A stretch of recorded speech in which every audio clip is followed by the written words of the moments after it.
జై బోయపాటి, జై బాలయ్య. అంటే ఇంకొక విషయం ఏంటంటే చెప్పులు ఇప్పి మూవీ చూసారండి, దాన్ని బట్టి అర్థం చేసుకోండి. చెప్పులు ఇప్పేసి కింద పెట్టేసి కాళ్ళతో అంటే ఉట్టి కాళ్ళతో చైర్లో కూర్చొని మూవీ చూసారు ఆడియన్స్. ప్రతి ఒక్కరు శివుడిది బాలకృష్ణ గారు చేస్తున్నప్పుడు ప్రతి ఒక్కరు నమస్కారం చేశారండి. సో దాన్ని బట్టే మీరు అర్థం చేసుకోండి వాళ్ళు ఎంత బాగా మూవీ తీశారు, ఎంత బాగా అంటే ఆడియన్స్ ఎంజాయ్ చేస్తున్నారు అనేది. జై బాలయ్య. నా వాయిస్ అంతా పోయిందా?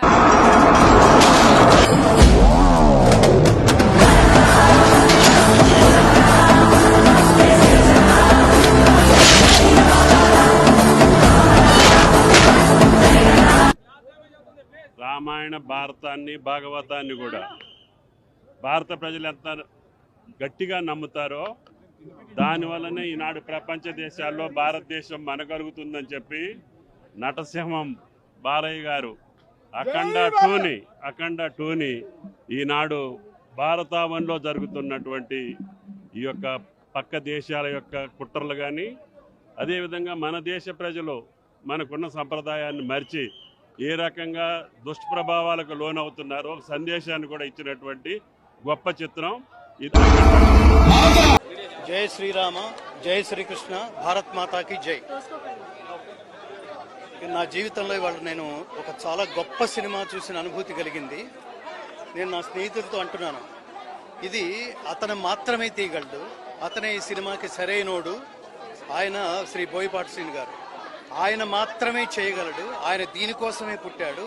ఆయన పేరు, ఆయన నట విశ్వరూపం ఈ సినిమాలో మేము చూడగలిగాం. ఆయన జీవితం మొత్తానికి ఇదొక మకుటాయమైన సినిమా. అది అలా అంత అద్భుతంగా రసాత్మకంగా పోషించిన మహానటుడుగా నిలబడ్డ బాలకృష్ణ గారు, ఆయనకి హృదయపూర్వకంగా అభినందనలు. ఇంకొకటి త్రిమూర్తులాగా ఆ మూడో త్రిమూర్తులు ఎవడంటే, ఈ సినిమా ఇలాంటి సినిమాలకు అతనే కొట్టగలడు, అతనే ఇవ్వగలడు. ఆ మహాసంగీత దర్శకుడు ఇంత చిన్న కాలంలో ఇంత చిన్న వయసులో అసలు ఎక్కడ వ్యర్థమైన స్వరం లేకుండా ఎక్కడ ఎంత అవసరమో అంత శ్లోకాలు, స్తోత్రాలు, భారతీయ సనాతన ధర్మానికి సంబంధించిన ప్రతి శబ్దం ఇందులో వినిపించే ప్రయత్నం చేశాడు. ఈ మూడు కలిపి నాకేమనిపిస్తుందంటే, ప్రత్యేకంగా ఈ దేశంలో అన్ని భాషల్లోనూ ఈ సినిమా విడుదల కావాలి. ఇందులో దైవభక్తి, దేశభక్తి, కర్తవ్యనిష్ట, నిష్కామ కర్మ, ఇది అసలు భారతదేశంలో ఇవాళ రగులుతున్న కాంటెంపరీస్ ఇష్యూల మధ్యలో ఇది ఖచ్చితంగా దీనికి దర్పణం పడుతూ మన దేశాన్ని, మన ధర్మాన్ని, దేహం కోసం కాదు దేశం కోసం, ధర్మం కోసం నిలబడడం ఎలాగో ఈ సినిమా చూస్తే ప్రతి ఒక్కరికి తెలుస్తుంది. నిజానికి వాళ్ళ సనాతన ధర్మం మేలుకొనుందా, నిద్రావస్థలో ఉందా అంటే ఖచ్చితంగా మాలాంటి వాళ్ళు నిద్రావస్థలోనే ఉందని చెప్తారు. ఎందుకంటే పాయింట్ బ్లాంక్ లో గన్ పెట్టి నువ్వు హిందువా అని అడిగి మరి అమాయకులైన 26 మంది కాశ్మీర్లో పర్యాటకుల్ని చంపేసిన ఒక్క హిందువు రోడ్డు మీదకి వచ్చి నిరసన వ్యక్తం చేయలేని ఒక్క స్వామీజీ కూడా, కొన్ని లక్షల మంది, ఒక్కొక్క స్వామీజీకి కొన్ని లక్షల మంది వాళ్ళు ఏమంటారు భక్తులు ఉన్నప్పటికీ రోడ్డు మీదకి వచ్చి నిరసన వ్యక్తం చేయలేని ఈ దేశంలో ఇంత ధైర్యంగా సినిమా తీయడం అనేది అసలు చిన్న విషయం కాదు స్వామి. ఈ దేశం మీద ఈగవాలితే, ధర్మం మీద ఈగవాలితే, దేశం మీద ఈగవాలితే భరించని ఒక మహా దేశభక్తుడైన ఒక అఖండ కథ ఈ సినిమా. నేను ముఖ్యంగా కోరుతుంది ఏంటంటే, మన మోడీ గారు, ఈ దేశ ప్రధాని మోడీ గారికి ఖచ్చితంగా చూపించి తీరవలసిన సినిమా. ఈ సినిమాలో మధ్యలో ఎక్కడో సర్జికల్ స్ట్రైక్ అని కూడా, అంటే ధర్మ సంస్థాపన. నేను భగవద్గీత అనే మార్గంలో 2 దశాబ్దాలు ఉన్నాను మిత్రమా. ఈ 2 దశాబ్దాల కృషిలో నేను భగవద్గీత తప్ప నేను ఎప్పుడు ఏది మాట్లాడలేదు, నేను ఎంటర్టైన్మెంట్ సినిమాలకి వెళ్ళలేదు. 2 దశాబ్దాల తర్వాత చూస్తున్న సినిమా. నా భగవద్గీత ప్రయాణంలో, ఈ భగవద్గీత అనే తపస్సులో నాకు ఏదైనా పరమాత్మ కనుక నాకు నా నాల్కకి శక్తి ఇచ్చి ఉంటే బాలకృష్ణ గారు ఆయుష్మాన్ భవ.